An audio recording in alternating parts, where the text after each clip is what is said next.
Hi, folks. My name is Ophelia Gonzalez, and I'm the Public Information Officer for First Things First. I'm here today with Kamaie Clark, who is the Vice President of Advocacy for the Arizona Association of Education for Young Children. We're here to talk about the upcoming Week of the Young Child, which kicks off on April 10th and runs through April 16th. Kamaie, let's start. Tell me about Week of the Young Child and how it's celebrated in Arizona. Okay, so Week of the Young Child is an annual celebration hosted by the National Association for the Education of Young Children. This year marks the 50th anniversary, and it will be taking place April 10th through the 16th. It's a wonderful opportunity for the community to come together and highlight collaborative efforts of educators and parents and the impacts of our youngest learners. Excellent. So, talk to me a little bit of why early childhood is so important to families and to folks who don't have, young children in their lives currently. Um, because high quality early childhood education delivers a return on our investments, regardless if you have children or not. That just gives us an opportunity to be able to not only compete but win with, worldwide. So it's important whether you have children or not. Okay. It also it literally at this time, and we're literally building brains in those first 5 years. It's crucial. We know that as parents and as teachers, and so it's a great opportunity for us to capitalize on that small window of opportunity by teaching, reinforcing, nurturing, and strengthening those key areas of development. I believe as children grow and mature, it gives them an opportunity to return to those earlier experiences, to draw from them. It's just basic. It's the basic principle of just laying a foundation. So it's an opportunity to just set our children up for success. Okay. Excellent. And then, so tell me a little bit about how you got involved in early childhood education. I knew pretty early on that I wanted to get involved with early education. I knew I had interest in that. I enrolled in classes at my local community colleges fresh out of high school. But it wasn't until about 5 years after working in a warehouse that I took my first position as a assistant at the Salvation Army preschool. That was back in 2009, and I have not looked back since. I've taken on various roles, and that which brought me to my current position as the Children and Youth Director here at Sojourner Center. And so I've been in the field for a while. I love it, and I really couldn't imagine myself doing anything else. Excellent. So your role there at the center is that you're working with children, or you're directing the center, or how does that work? Yeah, so I'm the director of the Children and Youth, and we have about 5 classrooms. I have a few teacher assistants that I look over. We provide services for families who are working and going to school and or seeking employment here. These are families of who have been victims of domestic violence, and so it's a high quality program. We participate in the Quality First program. We're a 4-star center, and we do a lot of great work here. And it's significant. It's important, and we hear a lot back from the families who go on to be successful and benefit from our program.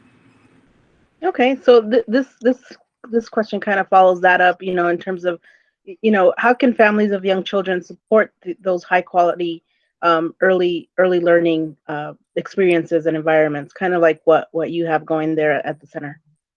Yeah, I think the best way for families to really support is just to be informed, be engaged, and be willing. And that is willing to get out and vote when the time comes, being willing to exercise their rights and to elevate their own voices and their own stories when they get in those spaces. America for Early Ed is a great opportunity. It's a great resource to learn more how to do that, to if it's just an issue of just wanting to understand the language or how to voice those stories. It's a great resource that families can look into if they are just a little fearful of how they can use their own voice to kind of talk about early education, and it's a great resource to get some statistics and get more insight as to why it's important if they themselves are not really sure. Excellent. That sounds like a good start for them, especially if they're a little bit nervous about getting involved. Absolutely. And so, in your role with AzAEYC, what are some ways that AzAEYC is bringing attention to the importance of early education? Right. This year, especially with the pandemic, I feel like there's so much happening.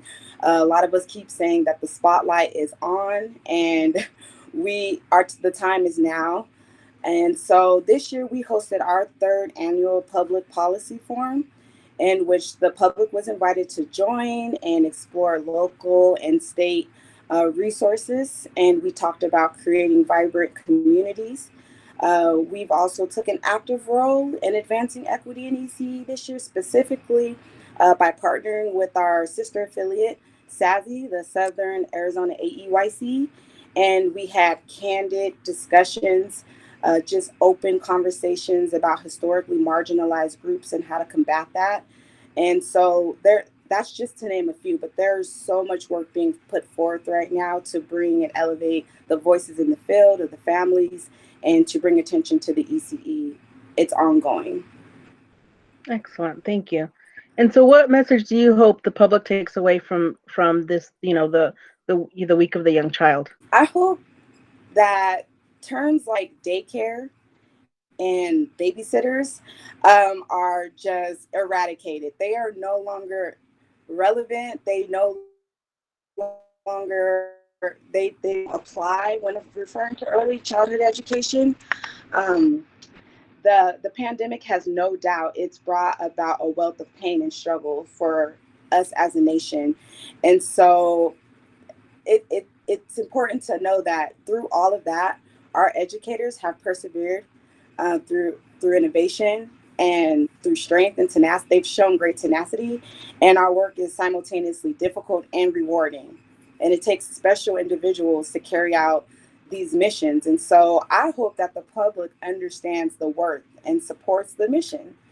Um, I hope that they support future initiatives that promote the well-being of our families and children. And I hope that it brings awareness that we are essential educators, we are essential workers, and that they continue to give their best, and that they honor us and the work that we do, and that they take action that screams, "We see you and we value you." Well, thank you for talking with me about the work that AzAEYC is doing, for talking about the Week of the Young Child, and just I look forward to. I know there's going to be a lot of your AzAEYC is going to be active on social media as well as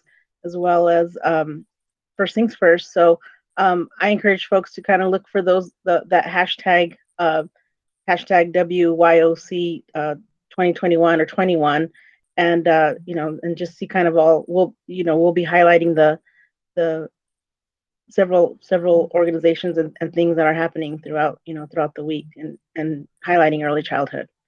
Absolutely. And thank you for this opportunity to kind of share my insight and my passion of the field. And yeah, I encourage everyone to get involved and do some great things, and snap pictures and share those, and hashtag all the hashtags. um, and yeah, I'm just excited to see how Week of the Young Child is highlighted this year. Should be good work.